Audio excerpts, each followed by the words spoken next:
Sup everyone, I'm your female otaku and I'm here to review episode 4 of Grimoire of Zero. And with this episode, I know a lot of people are all on that Zero x Mercenary ship train, or maybe you've been on that ship train for a while now, but this episode really enforced that. But personally,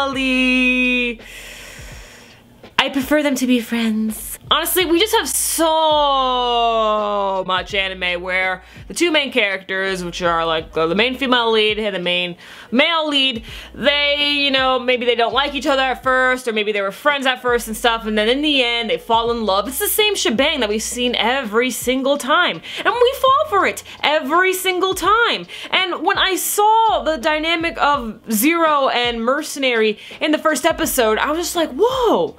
This is really nice. Like I mentioned in the beginning, I said how I love that dynamic because they bounce off each other so well, and they seem like they could be the best of buddies.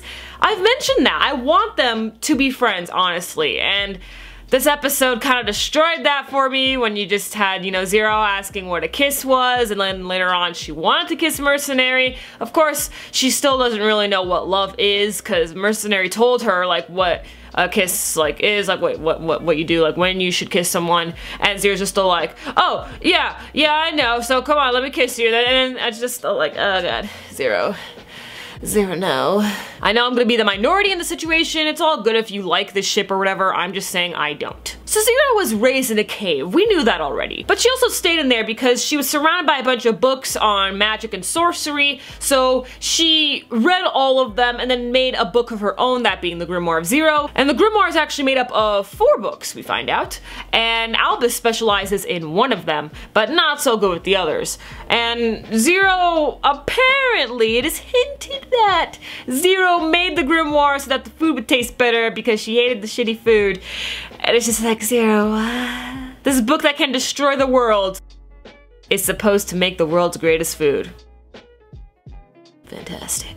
No, but actually Zero doesn't really know or really cares about her parents. She never questioned about who her parents were. She never really thought about finding out who they were. She says that she might know, but ultimately she really doesn't mind that she doesn't know who her parents are. In the meantime, with Albus, we found out that his parents were murdered, oh boy! Therefore he was raised by his grandmother, but he doesn't hate humans. Instead, he hates it when people discriminate all witches, lump them all together thinking that they're all evil. And Albus is Mercenary. I was just like, wow, Albus, that's very mature of you. Honestly, I didn't think too much of Albus because he was just, you know, a whiny kid. Not a whiny kid that I hated, but he was just, you know, one of them whiny kids that you know, likes to break Zero and Mercenary apart. So when I saw him, I was just like, okay, I already know what your character type is, moving on. But Albus and the others head forth to the next village that Albus is really, you know, acquainted with,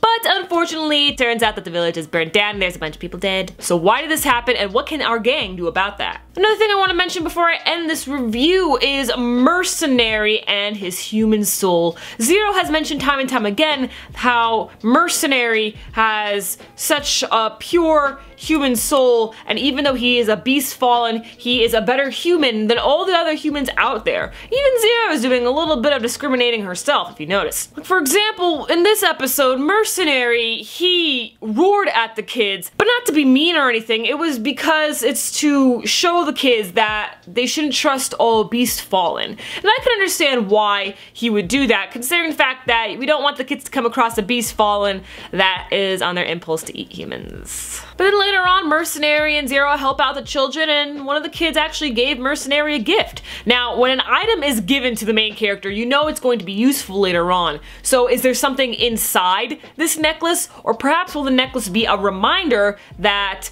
Mercenary is a good person, just in case if he loses his way in the future? Don't lose your way!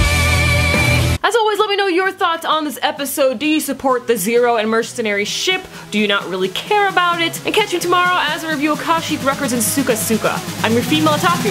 Sayonara.